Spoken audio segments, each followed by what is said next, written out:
El mundo antes de Jesús era un lugar sombrío. La humanidad caminaba sin dirección, perdida en medio de la idolatría, la violencia y la esclavitud. Hombres y mujeres buscaban respuestas en dioses falsos, sacrificios sangrientos y leyes despiadadas, pero nada traía una paz verdadera. Las personas pobres eran explotadas, las personas esclavas no tenían derechos y los poderosos gobernaban sin compasión. La salvación parecía inalcanzable y el silencio de Dios hacía que todo fuera aún más desesperanzador. Pero entonces sucedió algo. Una luz irrumpió en las tinieblas y cambió para siempre la historia de la humanidad. ¿Cómo era el mundo antes de Cristo? ¿Y por qué su venida lo transformó todo? La creación y la caída, el inicio de la separación entre Dios y el hombre. Al principio, todo era perfecto. Dios creó al hombre y a la mujer a su imagen y semejanza. Génesis 1, 26 a 27, colocándolos en el jardín del Edén, un lugar sin dolor, sufrimiento ni muerte. El ser humano vivía en plena comunión con Dios, disfrutando de su presencia sin ninguna barrera. Pero esa armonía no duraría para siempre. Dios había dado solo una orden: no comer del fruto del árbol del conocimiento del bien y del mal. Génesis 2, 16 a 17. Sin embargo, la serpiente, que representa a Satanás, engañó a Eva, y ella, junto con Adán, eligió desobedecer a Dios. Génesis 3, 1 a 6. Ese acto de desobediencia trajo el pecado al mundo. Por primera vez, el hombre sintió vergüenza y miedo, escondiéndose de la presencia de Dios. Génesis 3, 8 a 10. A partir de ese momento, todo cambió. La relación entre Dios y la humanidad se rompió. El pecado trajo separación, sufrimiento y muerte. Como consecuencia, Dios expulsó a Adán y a Eva del Edén, impidiendo que tuvieran acceso al árbol de la vida. Génesis 3, 23 a 24. La humanidad ahora estaba alejada de Dios y sujeta a la muerte física y espiritual. Pero incluso en medio del juicio, Dios reveló un plan de redención. En Génesis 3:15, Él declaró que un descendiente de la mujer aplastaría la cabeza de la serpiente, derrotando al mal. Esta fue la primera profecía sobre el Mesías, apuntando a Jesús, quien vendría a restaurar la comunión perdida entre Dios y los hombres. La caída de Adán y Eva no afectó solo sus vidas, sino a toda la humanidad. A partir de ese momento, el pecado pasó a dominar el mundo, y la necesidad de un Salvador se hizo evidente. El Antiguo Testamento es la historia de esta búsqueda de la redención, preparando el camino para la venida de Cristo, la depravación de la humanidad y el diluvio. Después de la caída de Adán y Eva, el pecado se propagó rápidamente. La humanidad, que antes vivía en comunión con Dios, comenzó a alejarse más y más. La primera gran señal de la corrupción fue el asesinato de Abel por parte de su propio hermano, Caín. Génesis 4, 8. Este acto de violencia mostró cómo el corazón humano ya estaba inclinado hacia el mal. Con el paso de las generaciones, la maldad se multiplicó. La Biblia describe que la maldad del hombre era mucha en la tierra y que toda la imaginación de los pensamientos de su corazón era solo mal continuamente. Génesis 6, 5. La tierra estaba llena de violencia y corrupción, y Dios vio que la humanidad se había apartado por completo de Él. Ante este panorama, Dios decidió traer un juicio sobre la tierra, un gran diluvio que destruiría toda la creación corrompida. Génesis 6, 7. Sin embargo, un hombre halló gracia a los ojos del Señor. Noé. Era un hombre justo e íntegro entre sus contemporáneos, y andaba con Dios. Génesis 6, 9. Dios instruyó a Noé a construir un arca para salvar a su familia y a una pareja de cada especie de animal. Génesis 6, 14 a 22.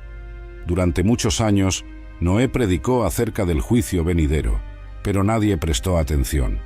La humanidad estaba tan endurecida que rechazó la oportunidad de arrepentirse.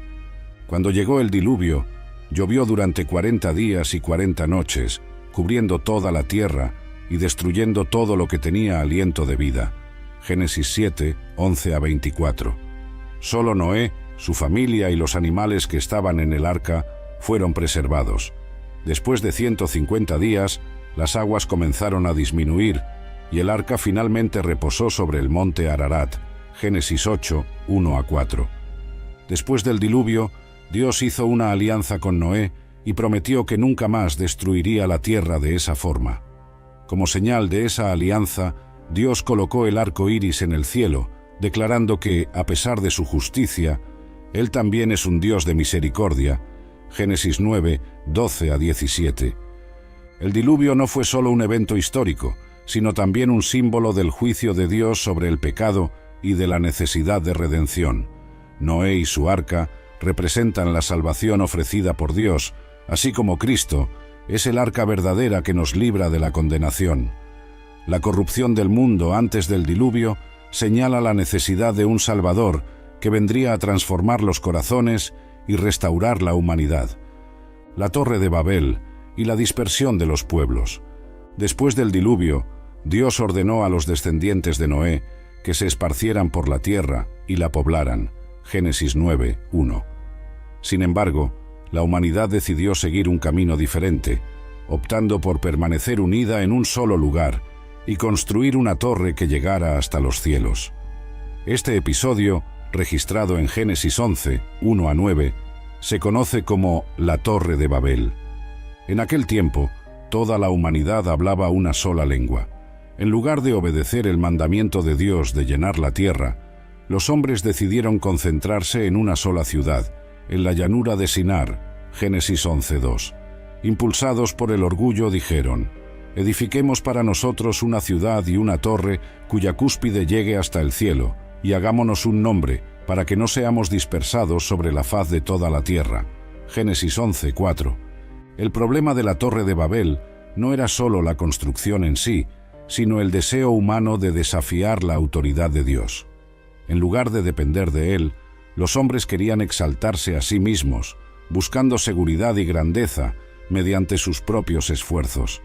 Era una repetición del pecado de Adán y Eva, el deseo de ser como Dios. Ante esta rebelión, Dios decidió intervenir. La Biblia dice que el Señor descendió para ver la ciudad y la torre, Génesis 11:5, y al percibir la arrogancia del pueblo, confundió su lenguaje, haciendo que ya no pudieran entenderse, Génesis 11:7. Este suceso causó una gran dispersión, y las personas se esparcieron por toda la tierra, formando diferentes naciones y culturas, Génesis 11:8-9. La Torre de Babel explica el origen de la diversidad lingüística y cultural en el mundo. Pero más allá de eso, muestra la consecuencia de la desobediencia y el orgullo humano. El deseo de construir un imperio separado de Dios resultó en división y un distanciamiento aún mayor de Él. Curiosamente, en el Nuevo Testamento, este episodio tiene un paralelo interesante. En Hechos 2, en el día de Pentecostés, el Espíritu Santo descendió sobre los discípulos y ellos comenzaron a hablar en diferentes lenguas, pero esta vez para unir a las naciones en Cristo. Lo que se dividió en Babel empezó a restaurarse en Jesús. La Torre de Babel nos enseña que el verdadero camino hacia Dios no se construye mediante el esfuerzo humano, sino por la fe y la obediencia a Él. El orgullo y la autosuficiencia siempre alejan al hombre de su Creador, pero Dios, en su misericordia, continuó preparando el camino para la redención, que se cumpliría en Cristo. La alianza de Dios con Abraham, la promesa del Mesías. Después de la dispersión de la humanidad en la Torre de Babel, Dios comenzó a ejecutar su plan de redención a través de un hombre, Abraham. De entre todas las naciones, Dios eligió a un pueblo para que fuera el canal de la promesa del Salvador, y esa promesa comenzó con Abraham, un hombre sencillo de Ur de los Caldeos. La historia de Abraham empieza en Génesis 12, 1-3, cuando Dios lo llama y le hace una promesa: «Vete de tu tierra, de tu parentela y de la casa de tu padre, a la tierra que yo te mostraré, y haré de ti una nación grande, te bendeciré, y engrandeceré tu nombre, y serás bendición. Bendeciré a los que te bendigan, y maldeciré a los que te maldigan, y en ti serán benditas todas las familias de la tierra». Génesis 12, 1-3. Aquí vemos una de las promesas más importantes de la Biblia, pues Dios no solo promete a Abraham descendencia y una tierra, sino que declara que, a través de él, todas las familias de la tierra serían bendecidas. Esta es una referencia directa al Mesías, que vendría de la descendencia de Abraham para traer salvación al mundo. Abraham obedeció la orden de Dios y partió sin saber a dónde iba. Hebreos 11:8. Entonces, Dios estableció una alianza con él, confirmando que su descendencia sería tan numerosa como las estrellas del cielo y que de él surgiría una gran nación. Génesis 15:5. Esa nación era Israel, y de ella vendría Jesucristo.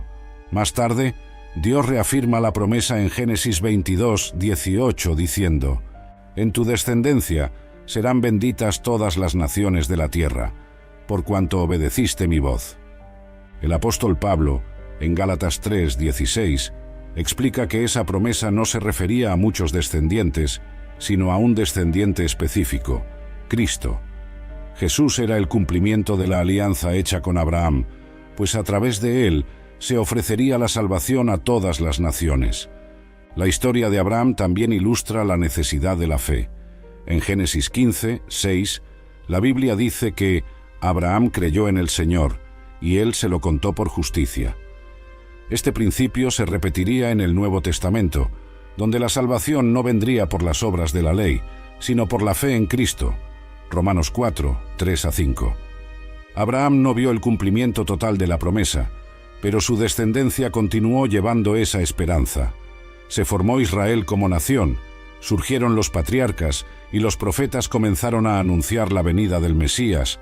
Todo se estaba preparando para que, en el momento oportuno, Jesús viniera a cumplir el plan de Dios. La alianza con Abraham fue un hito en la historia de la salvación.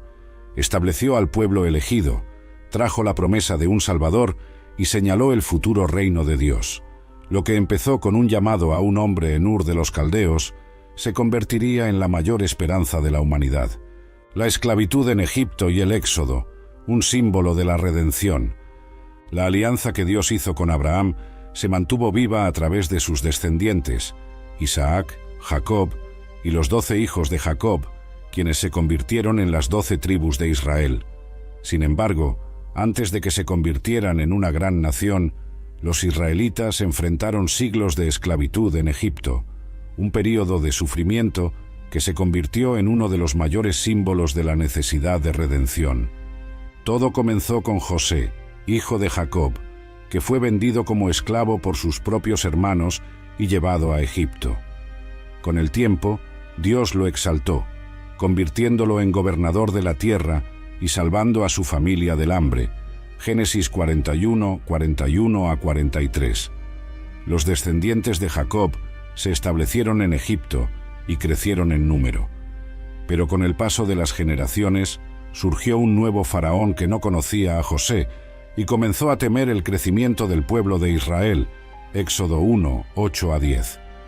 El faraón decidió esclavizar a los israelitas, imponiéndoles trabajos forzados y ordenando la muerte de todos los bebés varones. Éxodo 1:11-16. El pueblo clamó a Dios por liberación, y Dios levantó a un libertador, Moisés. Éxodo 3:7-10. Dios envió 10 plagas a Egipto para demostrar su poder y obligar al faraón a liberar a Israel. Éxodo 7-12. La última plaga, la muerte de los primogénitos, fue un evento crucial. Para ser librados, los israelitas necesitaban sacrificar un cordero y marcar sus puertas con la sangre del animal. Esa fue la primera Pascua, un símbolo directo de Jesucristo, el Cordero de Dios que derramaría su sangre para librarnos de la condenación. Juan 1:29. Después de esta última plaga, el faraón finalmente permitió que los israelitas se marcharan. Ellos salieron de Egipto y comenzaron el viaje hacia la tierra prometida, pero pronto fueron perseguidos por el ejército egipcio y se encontraron acorralados ante el Mar Rojo. Entonces, Dios obró un milagro, abrió el mar, permitiendo que su pueblo pasara a salvo. Cuando los egipcios intentaron seguirlos, las aguas se cerraron sobre ellos, destruyendo el ejército del faraón. Éxodo 14:21-28. El Éxodo no fue solo un evento histórico, sino también un retrato de la salvación. Así como los israelitas fueron liberados de la esclavitud en Egipto, Cristo vino a liberarnos de la esclavitud del pecado. Romanos 6, 6. Así como Dios abrió el Mar Rojo, Jesús abrió el camino hacia la vida eterna. Después del cruce, Dios hizo una alianza con Israel en el monte Sinaí y entregó la ley, los 10 mandamientos e instrucciones para la adoración, Éxodo 20. Pero esa ley, por más importante que fuera, no podía salvar completamente al hombre. Solamente revelaba el pecado y señalaba la necesidad de un Salvador. La travesía de Israel por el desierto fue larga y llena de desafíos, pero Dios siempre guiaba a su pueblo. Esta historia preparó el camino para comprender lo que Cristo haría siglos después: sacar a la humanidad de la esclavitud del pecado y conducirla a la verdadera tierra prometida, el reino de Dios. La ley de Moisés, justicia, sacrificios y la necesidad de un Salvador. Después de la liberación de Egipto, Dios condujo a los israelitas hasta el monte Sinaí, donde estableció una alianza con ellos. Esta alianza incluía leyes, estatutos y ordenanzas que guiarían al pueblo en su relación con Dios y entre sí. El núcleo de esta alianza fue la entrega de los 10 mandamientos, Éxodo 20, 1 a 17, un código moral y espiritual que establece la santidad y la justicia de Dios. La ley de Moisés contenía más que los 10 mandamientos. Había cientos de leyes que regulaban la vida social, religiosa y civil de Israel. Dios exigía santidad de su pueblo, porque Él mismo es santo, Levítico 19, 2. Sin embargo, nadie podía cumplir la ley a la perfección, y cualquier transgresión requería sacrificios para la expiación de los pecados. El sistema de sacrificios. Como parte de la ley, Dios instituyó el sistema de sacrificios, detallado principalmente en Levítico. El pecado requería derramamiento de sangre, porque sin derramamiento de sangre no hay remisión. Hebreos 9, 22. Los israelitas ofrecían sacrificios de holocausto, donde el animal era totalmente quemado como ofrenda a Dios, Levítico 1. Sacrificios por el pecado, para la expiación de faltas individuales o colectivas, Levítico 4. Sacrificios de paz, como señal de comunión con Dios, Levítico 3. Todos esos rituales eran repetitivos y nunca eliminaban por completo el pecado, solo lo cubrían temporalmente. El sistema apuntaba a la necesidad de un sacrificio definitivo que pusiera fin a esa repetición. El día de la expiación, un símbolo de Cristo. El evento más importante de la ley era el día de la expiación, Levítico 16, cuando el sumo sacerdote ofrecía un sacrificio especial por los pecados de toda la nación. En ese ritual había 2 machos cabríos. Primero, uno era sacrificado, representando el castigo por el pecado.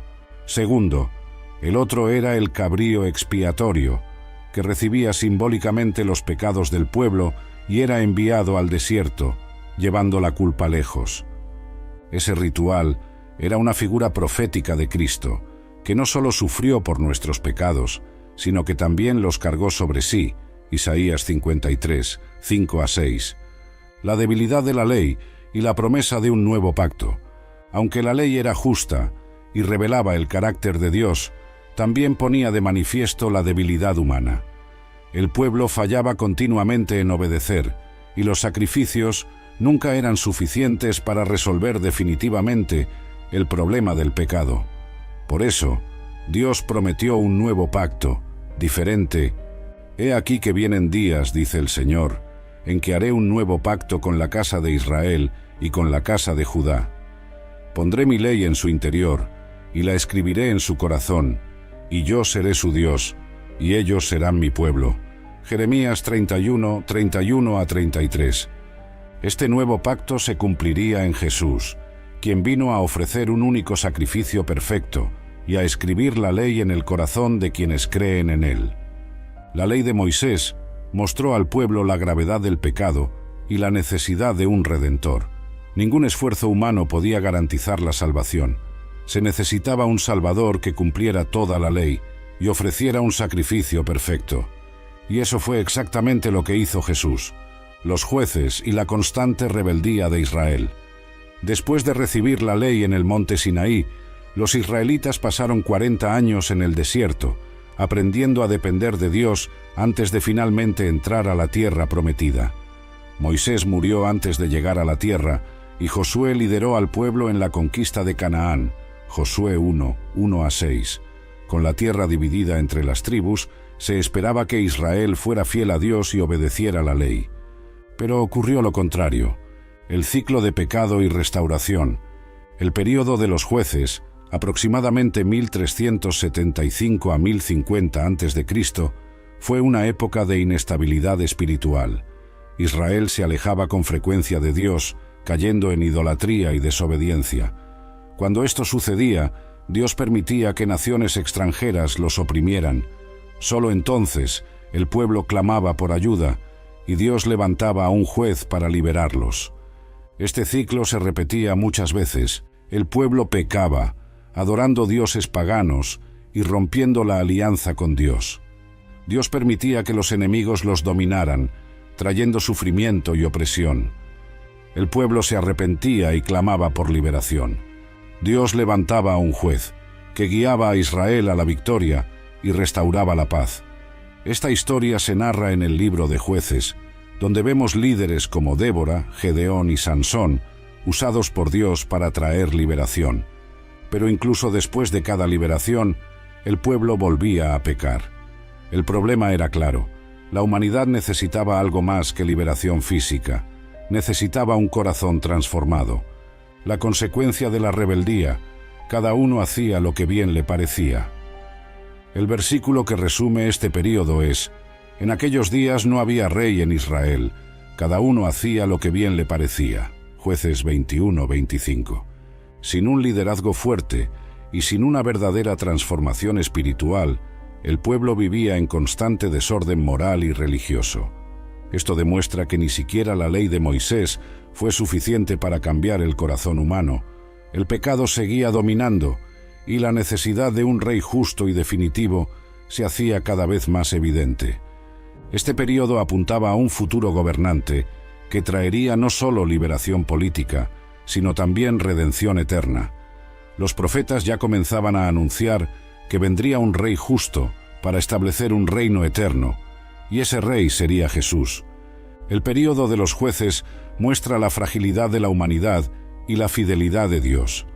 Aún con tanta rebeldía, Dios nunca abandonó a su pueblo y siempre respondía con misericordia al arrepentimiento. Ese mismo Dios, más tarde, enviaría al Mesías, el libertador definitivo, que rompería para siempre este ciclo de pecado. Los reyes de Israel y las profecías sobre el Mesías. Tras el período de los jueces, el pueblo de Israel comenzó a desear un rey humano que los gobernara, como sucedía con las naciones vecinas. Hasta entonces, Dios era el verdadero rey de Israel, pero los israelitas rechazaron ese gobierno divino y pidieron un rey terrenal, Saúl, el primer rey falible de Israel. Dios permitió que Israel tuviera un rey y eligió a Saúl para gobernarlos. 1 de Samuel 9, 15-17. Al principio, Saúl parecía un buen líder, pero pronto se mostró desobediente y orgulloso.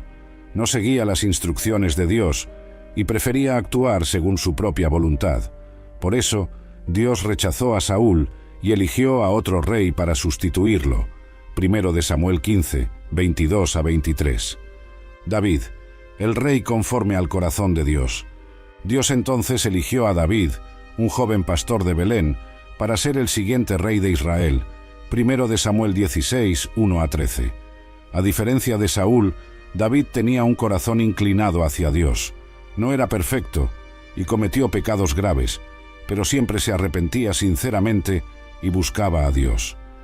David fue uno de los reyes más importantes en la historia de Israel.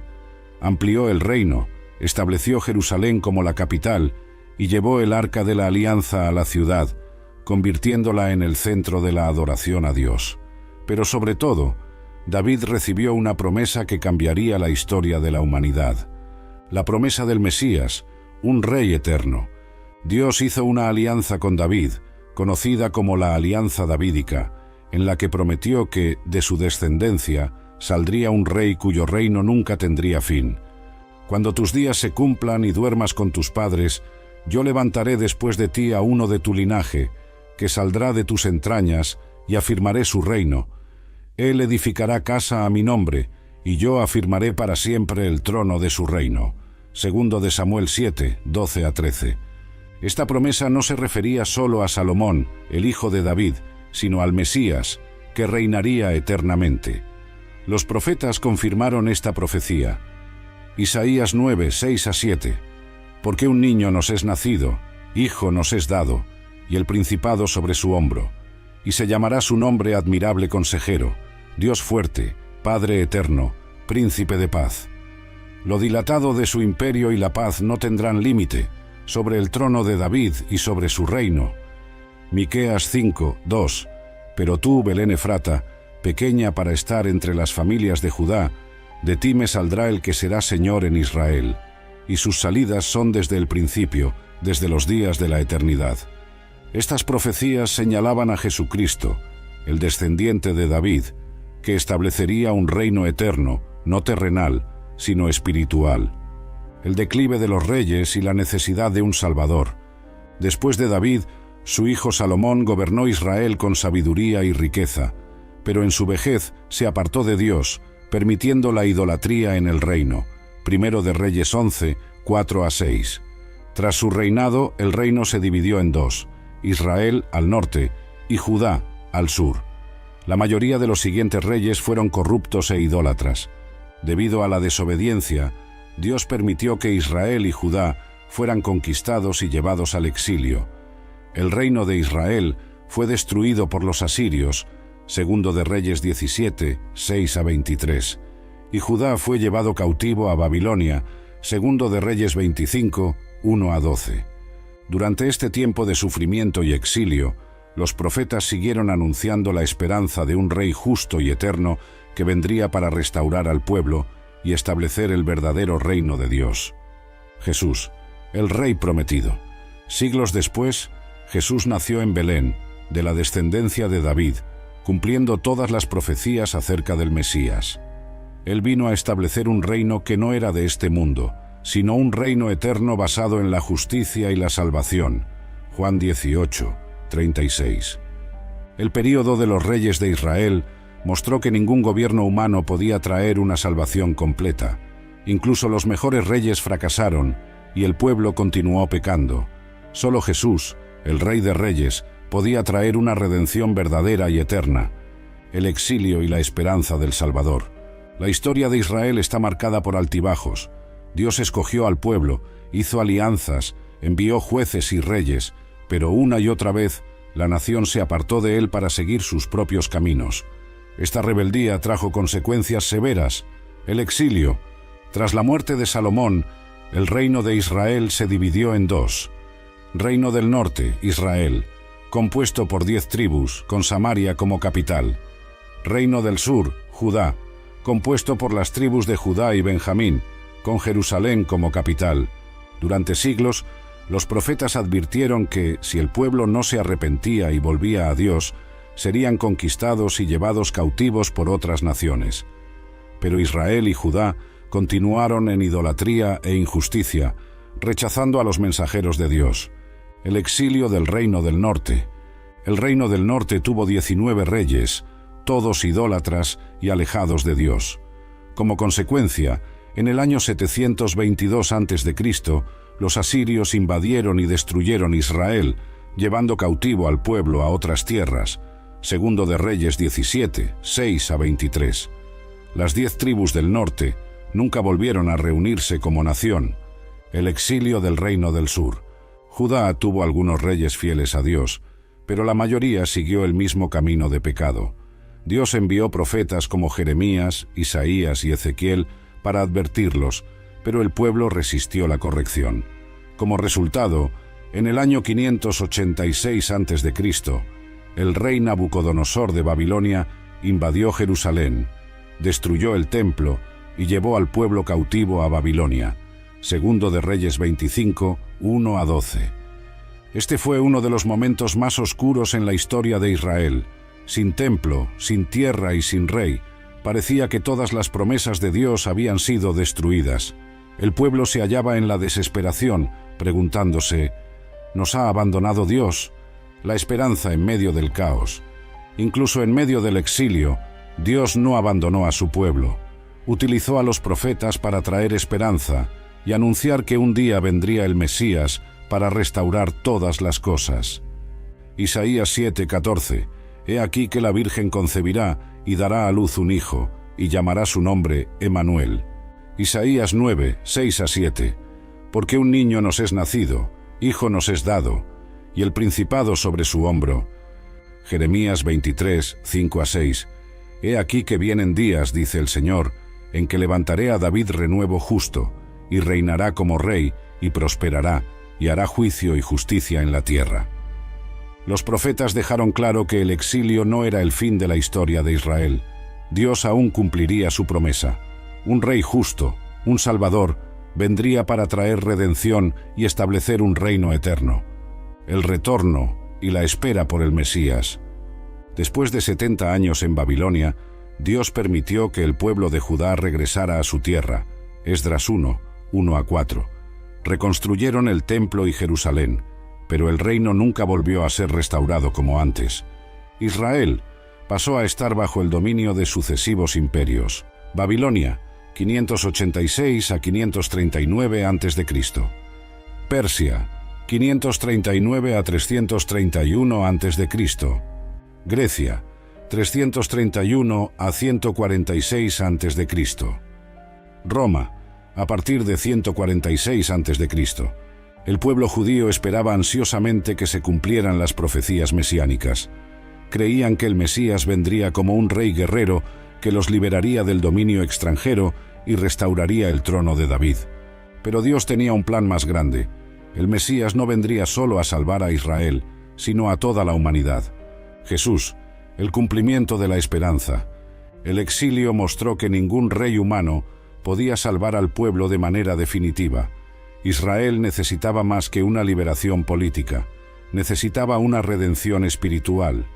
Por eso, siglos después, Jesús nació en Belén, de la línea de David, cumpliendo las promesas de Dios. Él vino para liberar no solo a Israel, sino a todos los que estaban exiliados por el pecado, ofreciendo un reino que jamás tendría fin. Los 400 años de silencio y la espera del Mesías. Después del regreso del exilio babilónico, el pueblo judío reconstruyó Jerusalén y el templo, pero nunca recuperó por completo su independencia. Durante siglos fueron dominados por distintos imperios y aguardaban la promesa de Dios, el Mesías que traería liberación y restauraría a Israel. Pero algo misterioso sucedió en ese período. Durante 400 años, Dios no envió profetas. No hubo nuevas revelaciones, visiones ni palabras directas del Señor. A esta etapa se la conoce como los 400 años de silencio, entre el final del libro de Malaquías y el inicio del Nuevo Testamento. ¿Por qué Dios guardó silencio? ¿Qué estaba preparando? El último profeta del Antiguo Testamento, Malaquías. El último libro del Antiguo Testamento, Malaquías, se escribió alrededor del año 430 a.C. En él, Dios reprendió al pueblo por su frialdad espiritual y anunció que vendría un mensajero antes de la llegada del Mesías.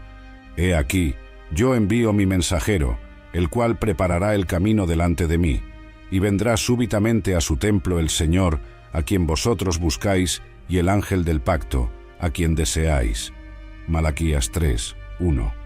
Ese mensajero era Juan el Bautista, quien prepararía el camino para Jesús. Pero después de esta profecía, Dios no habló más directamente al pueblo durante 4 siglos. El dominio extranjero y el sufrimiento de Israel. Durante ese tiempo, Israel pasó por diversos cambios políticos y culturales. El pueblo seguía esperando al Mesías, pero cada vez más concebía esta esperanza de manera política. Creían que el Salvador vendría como un rey guerrero, que derrotaría a sus opresores y restauraría el trono de David. Estos fueron los principales acontecimientos de esa etapa. Dominio persa, 539 a 331 a.C. El pueblo judío pudo vivir con relativa libertad y reconstruir el templo. Dominio griego, 331 a 146 a.C. Alejandro Magno conquistó Israel y expandió la cultura griega, influyendo en la lengua y las costumbres. Dominio romano. Desde 146 a.C., Roma tomó el control sobre Israel, y los judíos pasaron a vivir bajo una fuerte opresión política y militar. En este período surgieron diferentes grupos religiosos dentro del judaísmo, como fariseos, saduceos y esenios, cada uno con una visión diferente del Mesías. La esperanza creciente por el Mesías. Bajo el dominio romano, la expectativa por el Mesías aumentó aún más. El pueblo sufría bajo impuestos abusivos e injusticias, y muchos creían que Dios enviaría a un libertador para restaurar el reino de Israel. El profeta Daniel ya había anunciado un período específico para la llegada del Mesías, Daniel 9, 24 a 26, y muchos eruditos judíos sabían que el tiempo estaba cerca, pero esperaban un Mesías guerrero que liderara una revuelta contra Roma. Sin embargo, Dios tenía un plan mucho mayor. El Mesías no vendría a liberar a Israel de Roma, sino a liberar a la humanidad del pecado. El silencio se rompe, el nacimiento de Jesús. Después de 4 siglos sin profetas, el ángel Gabriel se apareció a Zacarías, anunciando que nacería Juan el Bautista para preparar el camino del Señor. Lucas 1, 13 a 17. Poco después, María recibió la visita del ángel, quien anunció que ella daría a luz al Salvador del mundo. Lucas 1, 26 a 33. Los 400 años de silencio finalmente terminaron. La promesa hecha a Abraham, reafirmada a David y anunciada por los profetas, estaba cumpliéndose. El Mesías estaba por llegar. Jesús nació en Belén, tal como lo profetizaba Miqueas 5, 2, y vino no para conquistar un imperio terrenal, sino para establecer un reino eterno, donde el pecado y la muerte serían derrotados para siempre. Jesucristo, el cumplimiento de todas las promesas. Después de siglos de espera, el Mesías finalmente vino al mundo. Jesús no nació en un palacio, como muchos esperaban, sino en un simple pesebre, demostrando que su reino no sería como los reinos humanos. Desde su nacimiento, cumplió todas las profecías sobre el Salvador. Nació en Belén, como anunciaba Miqueas 5, 2. Era de la descendencia de David, conforme a 2 de Samuel 7, 12 a 13. Fue anunciado por Juan el Bautista, cumpliendo Malaquías 3, 1. Enseñó con autoridad y realizó milagros, como describía Isaías 35, 5 a 6. Fue rechazado y padeció por los pecados del mundo, cumpliendo Isaías 53. Jesús no vino para derrotar a Roma, sino para derrotar el pecado, la muerte y el poder de Satanás. Él trajo una nueva alianza, en la que la salvación ya no dependía de la ley ni de sacrificios, sino de la fe en Él. La cruz y la redención definitiva. El punto culminante de la misión de Jesús fue su muerte en la cruz y su resurrección al tercer día. Él fue el verdadero Cordero de Dios, que quita el pecado del mundo. Juan 1, 29, ofreciendo un solo sacrificio perfecto, algo que el sistema del Antiguo Testamento nunca pudo lograr. Cuando murió, el velo del templo se rasgó, Mateo 27, 51, simbolizando que ahora todos tenían acceso directo a Dios, sin necesidad de sacerdotes ni sacrificios. Con su resurrección, venció a la muerte, demostrando que era el Hijo de Dios y abriendo el camino a la vida eterna. El reino que nunca tendrá fin. Antes de ascender al cielo, Jesús dio a los discípulos la gran comisión: difundir el mensaje del Evangelio a todas las naciones. Mateo 28, 19 a 20. Prometió volver y establecer su reino eterno, donde ya no habrá dolor, pecado ni muerte. Apocalipsis 21, 4. El mundo antes de Jesús estaba marcado por tinieblas, injusticia y separación de Dios. Con él llegó la luz, la esperanza y la verdadera salvación. Ahora la pregunta es, ¿qué harás tú con esta verdad?